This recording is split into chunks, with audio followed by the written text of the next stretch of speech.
Pemirsa, lalu apa solusi untuk menuntaskan persoalan haji furoda? Kita akan membahasnya bersama Ketua Komnas Haji, Bapak Mustoli Siroj, dan serta Ketua Pengurus Harian YLKI, Mbak Niti Emiliana. Selamat malam, Assalamualaikum Pak Mustoli dan juga Mbak Niti. Waalaikumsalam warahmatullahi wabarakatuh, Mbak Fitri. Baik, Mbak saya Niti. ke Pak Mustoli terlebih dahulu. Pak Mustoli, mengenai visa haji furoda, ini penerbitannya ataupun penyalurannya terhadap travel-travel yang ada di Indonesia, ini sebetulnya kewenangan siapa? Iya, kalau kita lihat misalnya pola dan aturan main yang sekarang sudah berjalan begitu ya. Furoda itu adalah murni urusan daripada PIHK, penyelenggara ibadah haji khusus. Di mana seluruh prosesnya itu diikhtiarkan oleh travel. Kemudian ketika travel sudah mendapatkan visa itu kemudian diberikan kepada calon jamaah dengan kesepakatan harga yang memang pada umumnya itu biayanya di atas rata-rata dari ratusan juta sampai dengan 1 miliar begitu ya. Nah, catatan saya terhadap haji furoda ini memang ada banyak lorong, ada banyak ruang yang perlu dibenahi. Jadi memang furoda itu diafirmasi dalam Undang-Undang Nomor 8 Tahun 2019 di pasal 16, 17, 18, 19, 20. Bahkan kemudian di ujung di pasal 82 juga diatur. Nah, akan tetapi turunan daripada furoda ini itu kan belum diatur secara rinci dalam peraturan pemerintah maupun peraturan menteri bahkan peraturan dirjen. Sehingga kemudian ketentuan dari furoda itu hanya tiga hal yang dibahas di situ. Yang pertama itu adalah mendapatkan undangan dari Arab Saudi, kemudian dikelola oleh PIHK dan ada izin dari menteri. Nah, ini saya kira lubang besarnya ada di situ. Terkait dengan misalnya padahal kalau kita merujuk pada haji khusus dan haji reguler itu ada istilah SPM, standar pelayanan minimal, dan bahkan harganya pun ada ketentuannya begitu ya. Nah, di dalam furoda ini karena dia di luar kuota resmi yang diterima oleh pemerintah Indonesia dari pemerintah Arab Saudi, maka dia itu pemerintah tidak kemudian tidak punya wewenang untuk mengatur, sehingga itu diserahkan sepenuhnya kepada pihak swasta. Inilah yang kemudian membuat dinamika furoda ini sedikit berbeda dengan haji reguler dan haji khusus. Salah Baik, Pak satunya Mustoli, misalnya artinya ketika harganya ribuan kan bervariasi. Baik, Pak Mustoli, artinya ketika ribuan calon jamaah haji gagal berangkat karena visa furodanya kemudian tidak terbit, siapa yang harus bertanggung jawab? Ya, saya bisa dapat katakan bahwa ini adalah murni tanggung jawab daripada travel yang bersangkutan begitu. Hanya saja begini, Mbak Fitri, karena furoda ini terlalu lentur dan kemudian terlalu longgar aturannya, sehingga kemudian seringkali dimanfaatkan oleh oknum-oknum tertentu. Katakanlah travel-travel yang ilegal yang kemudian juga turut bermain.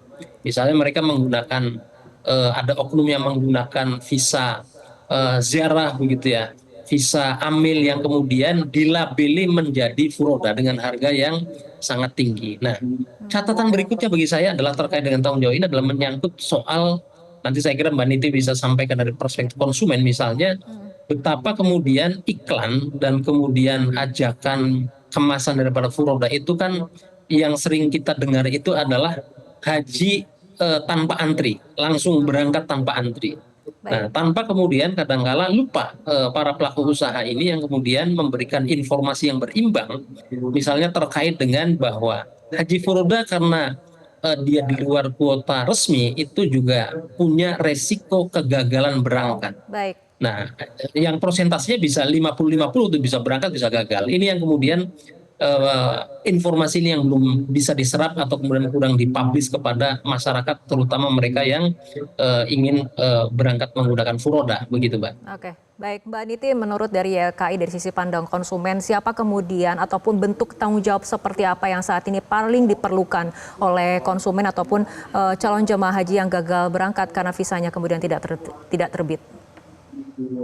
Ya, untuk saat ini kan memang sudah dipastikan tidak bisa berangkat. Jadi, yang diperlukan oleh konsumen adalah kepastian terkait dengan pengembalian dana, gitu ya. Ya, karena memang perjanjiannya ketika memang konsumen itu membayar sesuai dengan kesepakatan, maka konsumen juga harus mendapatkan haknya, gitu ya.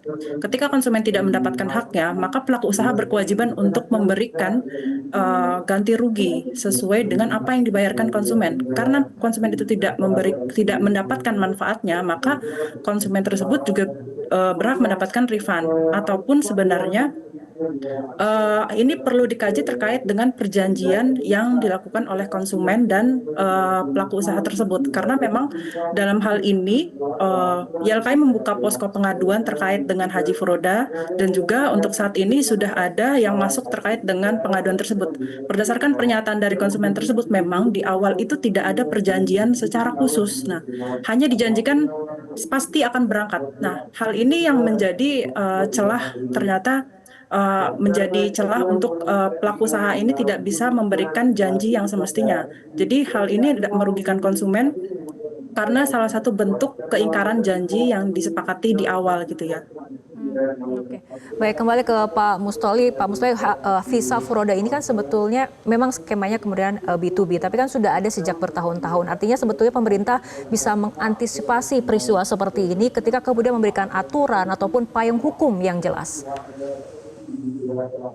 Iya, memang seperti yang saya bilang, Mbak, furoda itu memang menjadi sifat lahiriahnya itu adalah spekulatif gitu ya, karena dia pertama dia itu bukan dari kuota resmi, yang kedua adalah dikeluarkan pada last minute ketika menjelang closing pemrosesan pemisahan, dan biasanya ada di ujung bulan Dzulqa'dah atau di awal-awal sekali bulan Dzulhijjah, sehingga limitasi waktunya itu sangat terbatas. Nah, ini yang kemudian mitigasi ini sebetulnya sudah coba dilakukan, tapi furoda ini juga diperlukan, Mbak Fitri, karena kita melihat misalnya antrian haji reguler yang sudah puluhan tahun bahkan mencapai 47 tahun begitu ya. Haji khusus yang bayarnya lebih mahal juga sekarang antriannya bisa mencapai 7 sampai 8 tahun. Nah, oleh karena itu furoda ini antara katakanlah memang juga menjadi way out begitu ya, menjadi jalan keluar bagi mereka-mereka yang memang memiliki kebutuhan sesegera mungkin berhaji begitu ya. Nah, akan tapi memang tadi pemerintah memang saya kira kita dorong lah untuk kemudian memperbaiki situasi ini, dan kemudian travel juga kemudian memperbaiki layanannya dan memberikan informasi yang selengkap-lengkapnya dan setransparan mungkin. Nah, hari ini saya kira persoalannya itu bukan cuma refund. Saya sering menyampaikan tiga hal yang bisa menjadi opsi penyelesaian terkait dengan gagalnya jamaah. Yang pertama itu adalah refund, apakah 100% atau ada potongan, saya kira bisa dimusyawarahkan. Yang kedua itu adalah reschedule. Jamaah yang hari ini gagal kemudian bisa ditawarkan untuk reschedule tahun depan. Tapi pertanyaannya adalah apakah tahun depan masih ada furoda, kan begitu ya. Mengingat kebijakan Arab Saudi ini selalu dinamis, kadang ada begitu ya. Nah, yang ketiga adalah alternatif yang terakhir itu selain refund, selain itu adalah dimasukkan kepada antrian jamaah haji khusus. Tapi problemnya satu, Mbak Fitri. Kalau mau dimasukkan menjadi jamaah haji khusus, dia yang berwenang itu hanya travel yang berizin atau penyelenggara ibadah haji khusus. Nah, persoalannya akan menjadi rumit bagi jamaah-jamaah yang kemudian terjebak kepada travel yang ilegal gitu ya. Karena kalau travel yang resmi dia akan mempertaruhkan reputasi dia. Bahkan belakangan ini ada beberapa travel yang kemudian berani kemudian memberikan refund tanpa potongan. Ini kita harus apresiasi bentuk daripada tanggung jawab mereka dan menjaga reputasi. Nah, tapi bagaimana dengan yang kemudian yang ilegal? Ini akan menjadi persoalan.